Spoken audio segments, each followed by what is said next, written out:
नमस्कार, good morning, आदाब, सत श्री अकाल। आप जुड़ चुके हैं दैनिक शिव टाइम से। मैं रश्मि शर्मा, कैमरामैन शुभम भगत के साथ। आम आदमी की मूल सुविधाएं क्या है हमारी जनता भी जानती है और हम भी जानते हैं, और कोशिश यही रहती जब भी सरकारें आती हैं, वायदा करती हैं कि मूल सुविधाओं का ध्यान रखा जाएगा, तो जनता भी कहीं ना कहीं विश्वास कर देती है। और इन्हीं सब विषयों पर बात करने हमारे साथ समय जुड़ चुके हैं महराज मलिक, जो कि डीडीसी डोडा है। इनसे बात करेंगे और साथ ही साथ आम आदमी पार्टी से वाबस्ता है। क्या कहना चाहते हैं आम आदमी पार्टी, यानी कि आम इंसान की पार्टी, ये पार्टी किस तरह से आम इंसान की यानी कि मूल सुविधाओं का ध्यान रख रही है, किस तरह से आने वाले समय में आम जनता के लिए काम करेगी। महराज जी, सबसे पहले आपका बहुत बहुत स्वागत है। शुक्रिया। महराज जी, आपने डीडीसी इलेक्शन लड़ा और इंडिपेंडेंट जीता, पर पार्टी से आम आदमी पार्टी से वाबस्ता थे।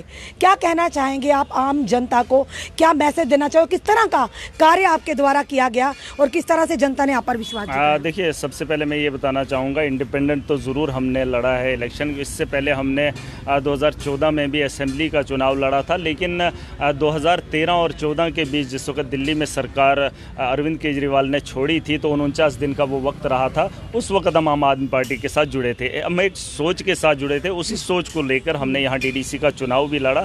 माना कि हमारा चुनाव चिन्ह नहीं था, हमारा यहाँ पर सिंबल नहीं था, हमारी पार्टी रजिस्टर्ड नहीं थी, लेकिन एक सोच थी, जिस सोच से जो है वहाँ के लोगों ने हमें चुनकर यहाँ डीडीसी के मतलब यहाँ पर लेकर आए, डीडीसी चुनाव में जीत दिला दी। जी महराज जी, क्या क्या कमी है, किन किन चीज़ों की अभी भी ज़रूरत है, खास करके डोडा डिस्ट्रिक्ट की हम बात करें, फार फ्लंग एरियाज, गांव के एरिया, ग्रामीण क्षेत्र हैं, किन किन चीज़ों की कमी है और किन किन परेशानियों से आम जनता जूझ रही है? देखिए, जहाँ तक मैं जानता हूँ, क्योंकि डिस्ट्रिक्ट डोडा की बात करें, आप हिली एरिया है, गवर्नमेंट की स्कीम बहुत ज़्यादा है। जो स्कीम गवर्नमेंट हमें दिखा रही है, चाहे वो कोई भी हो, आप मनरेगा एक बहुत बड़ी स्कीम है, उज्ज्वला जो एक स्कीम है कि नहीं, उसके अलावा बहुत सारी स्कीमें हैं, किसान है, लाडली बेटी है, बहुत सारी स्कीमें हैं, प्रधानमंत्री आवास योजना स्कीम है, बिल्कुल है। PMAY एक वक्त में चल रहा था, अब तो आवास प्लस है, लेकिन उससे जो है गरीब को फ़ायदा नहीं मिल पा रहा है। गरीब के नाम पे तो पैसा लाया जाता है, लेकिन जब ज़मीनी सतह पर बात देखी जाती है तो आपको देखने को मिलेगा कि गरीब से पैसा लेकर उसे वो काम फराहम किया जाता है। तो कहीं ना कहीं करप्शन की वजह से लोग काफ़ी परेशान हैं। और वहीं अगर आप आम आदमी की बात करेंगे, दिल्ली के अंदर 3-4 चीज़ों पर जो है बहुत बड़ा काम हुआ है, जिसे नेशनल नहीं इंटरनेशनल लेवल पर आप देख सकते हैं। हमारे यहाँ हेल्थ सेक्टर की बात करेंगे, डोडा की बात करें या जम्मू की बात करें, हमें भी अगर कोई बड़ा बीमार हो जाए या छोटा सा बीमार पड़ जाए, टेस्ट कराने के लिए जम्मू आना पड़ता है, जिसका 300 किलोमीटर के आसपास हमारा ये इसका लेंथ पड़ता है। तो कहीं ना कहीं हेल्थ सेक्टर हमारा कमज़ोर है। एजुकेशन सिस्टम आप देखेंगे, हमारे मिडिल स्कूलों में 2-2 क्लासरूम हैं। एक स्कूल तो ऐसा है कि वहाँ 2 कमरे हैं, एक में टीचर रहते हैं और दूसरे में खाना पकता है, और यकीन जानो कि बच्चे हमारे ग्राउंड में पढ़ा करते हैं, तो कहाँ से तालीम का स्तर जो है ऊंचा होगा।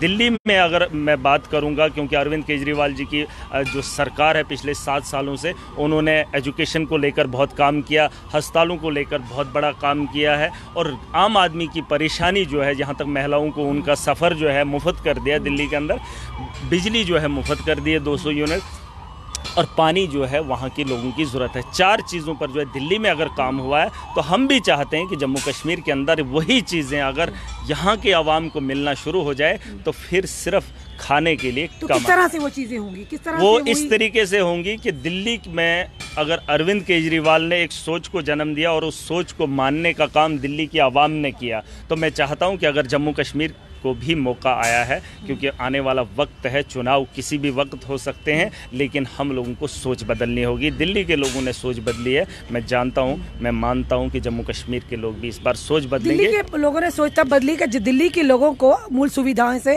वंचित नहीं रखा गया, ये तभी तो सोच बदली। दूसरी बात जी, दिल्ली की बात नहीं, ये हर जगह ऐसा ही है, लेकिन जब भी सरकारें आती हैं, जब भी नेता आते हैं, तो वादे तो बड़े बड़े होते हैं, लेकिन जब जीत जाते हैं उसके बाद इम्प्लीमेंटेशन नहीं होता है, उस पर अमल नहीं होता है।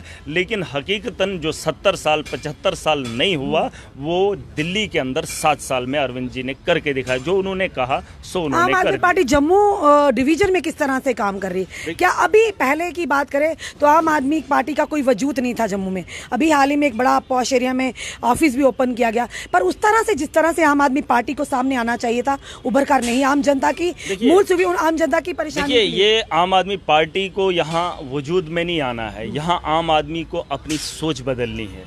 तब जाके जब आम आदमी सोच बदलेगा तब वो पार्टी के साथ जुड़ेगा। पार्टी एक विकल्प है, एक नाम है और एक ऐसी सोच है जो यहाँ पे भी इम्प्लीमेंट हो सकती है। यहाँ तो जम्मू के लोगों ने सोच बदलनी है। क्या हमें बिजली चाहिए, क्या हमें बेहतर अस्पताल चाहिए, क्या हमें बेहतर स्कूल चाहिए, क्या हमें बेहतर रोजगार चाहिए। आप जैसे नेता सोच बदल पाएंगे? बिल्कुल। अब मैं अपनी बात रखूंगा। जब से मैं डीडीसी बना हूँ 8 महीने के अंदर आपने बहुत कुछ देखा होगा, बहुत कुछ बदला है। 278 डीडीसी जम्मू कश्मीर के अंदर हैं, लेकिन आम आदमी पार्टी का एक ही महराज मलिक है और आप उसको बखूबी जानते हैं कि जिस तरीके से चैलेंजिंग तो है। देखिए, कुछ लोग हैं, कुछ लोगों को रोकना है और आवाम को राहत देनी है। ये आप अकेले कर पाएंगे? बिल्कुल, क्यों नहीं हो सकता। इतिहास लिखना एक आदमी के लिए बहुत बड़ी बात होती है। अगर लाठी के सहारे गांधी ने देश को आज़ादी की ओर आज़ादी दिलाई थी तो आप क्या झाड़ू की भरोसे? नहीं, हम एक सोच के साथ चल रहे हैं। हम एक सोच के साथ चल रहे हैं, क्योंकि करप्शन अगर ख़त्म हो जाएगी तो आम आदमी का जीना आसान हो जाएगा। हर कोई जीना चाहता है। आज जिसका जन्म हुआ है वो उसको रोज़गार आज चाहिए। ये 10 साल 20 साल पर अगली बात कहेंगे तो हमें उस चीज़ से मतलब नहीं है। ये 50 साल पीछे लेंगे, हमें उस चीज़ की ज़रूरत नहीं। करप्शन की बात करें तो भाजपा केंद्र सरकार तो अब लगातार शिकंजा कस रही है। नहीं, उनके बहुत बड़े बड़े नेता उसमें मिले हुए हैं और ये बंदर व बिल्ली का बांट चल रहा है। ये कहीं ना कहीं पहले कांग्रेस के लोगों ने आवाम का पैसा लूटा था। अगर उनको करप्शन पे रोक लगानी है, उनको कांग्रेस के नेताओं को पहले अंदर करना पड़ेगा और उसके बाद जो उनके नेता आजकल निकल रहे हैं, पहले वो क्या थे और आज उनके पास कितना पैसा है, वो उनको कौन अंदर करेगा। माना कि भाजपा करप्शन पे रोक लगाएगी, लेकिन जो उनके करप्ट हैं, जो उनके लोग करप्शन में मिलावट से, उनके खिलाफ कार्रवाई कौन करेगा। तो कहीं ना कहीं आम आदमी की ज़रूरत है। आम आदमी जब जागेगा, करप्शन ख़त्म होगी, जब चीज़ें लोगों को सहूलियत उनके घरों तक पहुंचाने का काम किया जाएगा तो बेहतर होगा। मैं एक बात आपको बताना चाहूँगा, करप्शन पे रोक लगेगी।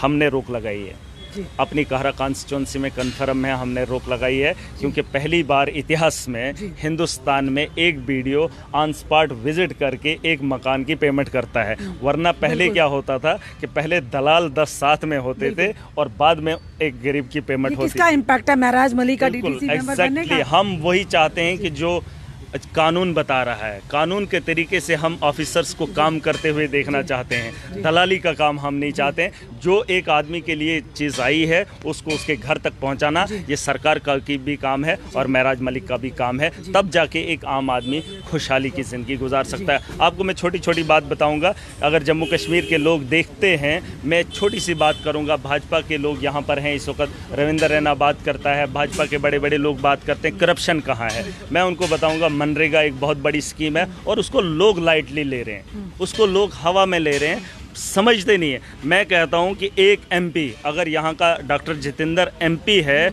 वो एक गांव को उतना पैसा नहीं दे सकता है जितना पैसा एक मेंबर अपने वार्ड में लगा सकता है। लेकिन लोग भूल रहे हैं कि वो वार्ड मेंबर जो है वो उनका अपना, लेकिन उससे वो हिसाब नहीं ले पा रहे हैं। महराज मलिक चाहता है, मैं मानता हूं कि 50 लाख अगर रुपया लग जाए वार्ड में तो गरीबी भी ख़त्म होगी और डेवलपमेंट भी होगी। लेकिन वो 50 लाख भाजपा के नेताओं के साथ, सरपंचों के साथ मिलकर हड़प किया जाता है। कल मेरी एक सरपंच से बात हुई तो उसने सवाल किया, कहा कि आम आदमी जो है काम नहीं करता है, कहता वो 2 दिन लगाता है और 100 दिन का रोज़गार मांग रहा है। माना कि 2 दिन काम करते हैं या 10 दिन काम करते हैं, ये मैं मानता हूँ, लेकिन ये जानना मेरे लिए ज़रूरी है कि उसी 2 दिन के नाम पर आप 100 दिन का पैसा क्यों निकाल रहे हो और वो 100 दिन का पैसा आप अपने जेब में क्यों डाल रहे हो। वही 100 दिन का पैसा वो बीडीओ या वीएलडब्ल्यू या जीआरएस अपने जेब में क्यों डालता है। अगर 2 दिन जिस बंदे ने काम किया उसी को 100 दिन का वो रोज़गार नहीं दिया जा सकता। लेकिन उनकी जेबों में जब डलेगा